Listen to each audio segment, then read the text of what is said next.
ओम श्री गणेशाय नमः। ओम श्री उमा महेश्वराय नमः। ओम श्री नर्मदेश्वर महादेवाय नमः। बोलिए श्री गौरी शंकर की जय। आप सभी का राम दर्शन चैनल में हार्दिक स्वागत है। आज हम सभी श्रवण करने वाले हैं श्री आमल की एकादशी व्रत कथा, जिसे रंग भरी एकादशी भी कहते हैं। आइए श्री लक्ष्मी नारायण को प्रणाम करते हुए इस एकादशी की पावन कथा श्रवण करें। मानधाता जी बोले कि हे वशिष्ठ जी, यदि आप मुझ पर प्रसन्न हैं तो व्रत की कथा कहो जिससे मेरा कल्याण हो। वशिष्ठ जी बोले कि हे राजन, सब व्रतों से उत्तम और अंत में मोक्ष देने वाला आमल की एकादशी का वर्णन करता हूँ। यह फाल्गुन माह के शुक्ल पक्ष में होती है। इस व्रत का शुक्ल पक्ष में होती है। इस व्रत का पुण्य 1000 गोदान के फल के बराबर होता है।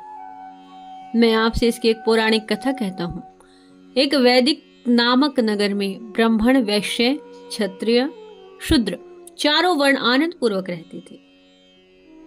उस नगर में चैत्र रथ नाम का एक चंद्रवंशी राजा था। वह महान विद्वान तथा धार्मिक था। वहां के निवासी वृद्ध से बालक प्रत्येक एकादशी का व्रत करते थे। एक समय फाल्गुन मास के शुक्ल पक्ष को आमल नाम की एकादशी आई। उस दिन राजा से प्रजा तक, वृद्ध से बालक तक सबने हर्षपूर्वक एकादशी का व्रत किया।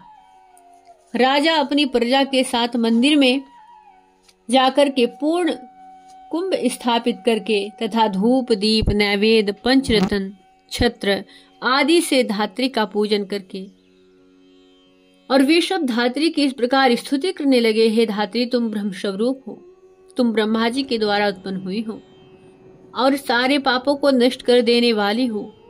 अब तुम अर्घ्य स्वीकार करो। तुम श्री रामचंद्र जी द्वारा सम्मानित हो। मैं आपकी प्रार्थना करता हूँ, मेरे समस्त पापों का आप हरण करें। उस देवालय में रात्रि को सबने जागरण किया। रात्रि के समय उस जगह पर एक बहेलिया आया। वह महान पापी था, दुराचारी था, भूख से व्याकुल था और प्यास से भी व्याकुल था। उस जगह भगवान श्री विष्णु की कथा एकादशी महात्म्य सुनने लगा। बहेलिया ने उस रात्रि को अन्य लोगों के साथ जाकर के व्यतीत किया और प्रातः काल होते ही सभी लोग अपने अपने घर को चले गए। कुछ समय बीतने के पश्चात उस बहेलिया की मृत्यु हुई और उस आमल की एकादशी के व्रत तथा जागरण के प्रभाव से उसने राजा विदुरथ के घर जन्म लिया। उसका नाम रखा गया वसुरथ। बड़े होने पर वह चतुरंगिणी सेना के साथ धन धान्य से युक्त होकर 10 सहस्त्र ग्रामों का पालन करने लगा। वह तेज में सूर्य के समान, कांति में चंद्रमा के समान, वीरता में भगवान श्री विष्णु के और क्षमा में पृथ्वी के समान था। अत्यंत धार्मिक, सत्यवादी, कर्मवीर और श्री विष्णु भगवान का भक्त था। वह सदैव यज्ञ किया करता था। एक दिन वह राजा शिकार खेलने के लिए गया। देव योग से राजा रास्ता भूल गया और तब वह उसी वन में एक वृक्ष के नीचे सो रहा। उसी समय पहाड़ी मलेच्छ वहां पर आए। राजा को अकेला देख करके मारो मारो का शब्द करके टूट पड़े।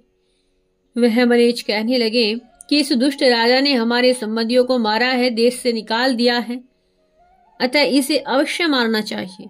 ऐसा कहकर के वह मलेच्छ राजा पर अस्त्र शस्त्र का प्रहार करने लगे और उनके अस्त्र शस्त्र राजा के शरीर पर गिरते ही नष्ट हो जाते और उसको पुष्पों के समान प्रतीत होने लगते। उन मलेच्छों के अस्त्र शस्त्र उन पर उल्टा प्रहार करने लगे, जिससे वे मूर्छित हो गए और उस समय राजा के शरीर से एक दिव्य स्त्री प्रकट हुई, जो अत्यंत ही सुंदर और सुंदर वस्त्रों आभूषणों से अलंकृत थी। उसकी भ्रुकुटी टेढ़ी थी, आंखें से लाल लाल अग्नि निकल रही थी और वह मलेच्छों को मारने के लिए दौड़ पड़ी। समस्त मलेच्छों को काल के गाल में पहुंचा दिया। अब राजा जब जगा तब इन मलेच्छों को मरा देख करके सोचने लगा कि इन शत्रुओं को किसने मारा।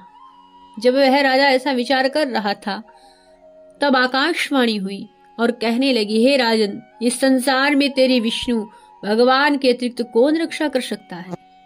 इस आकाशवाणी को सुनकर के राजा अत्यंत प्रसन्न हुआ और नगर को वापस आ गया और सुखपूर्वक राज करने लगा। महर्षि वशिष्ठ जी बोले कि हे राजन, यह सब आमल की एकादशी के व्रत का प्रभाव था। अतः जो मनुष्य इस आमल की एकादशी का व्रत करते हैं वे सब प्रत्येक कार्य में सफल होते हैं और अंत में श्री विष्णु लोक को जाते हैं। बोलिए श्री लक्ष्मी नारायण देव की जय। श्री आमल की एकादशी की जय। रंग भरी एकादशी की जय। तो हम सभी ने भगवान श्री लक्ष्मी नारायण की कृपा से उनकी इस पावन एकादशी की कथा को श्रवण किया जो बड़ी ही पुण्यप्रद है। बोलिए श्री लक्ष्मी नारायण देव की जय।